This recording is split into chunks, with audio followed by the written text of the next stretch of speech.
Mwalimu Yesu, sinokutenda Baba.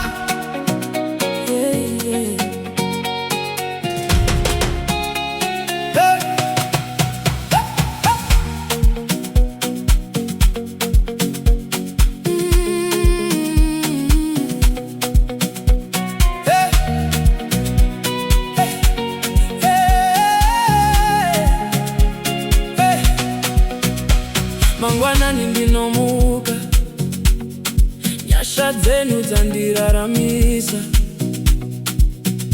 Makandisimudza Baba, pandakanga ndarasa nzira. Muri chiedza murima, runyararo mumoyo. Kana nyika ikandisiya,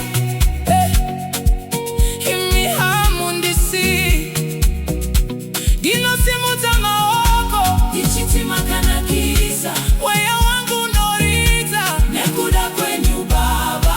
Makanaka Baba, makanaka Jesu, makandichengeta zuva neusiku. Makanaka Baba, handinganyarare, ndichaimba rudo rwenyu nekusingaperi.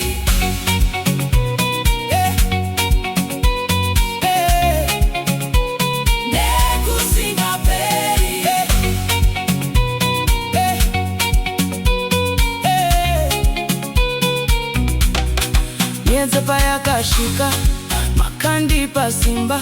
Misozi payaidonha, makapukutsa meso. Munovhura mikova, pasina anogona kuvhara. Nyasha dzenyu dzawanda pamusoro peupenyu hwangu. Tinodana zita renyu Jesu.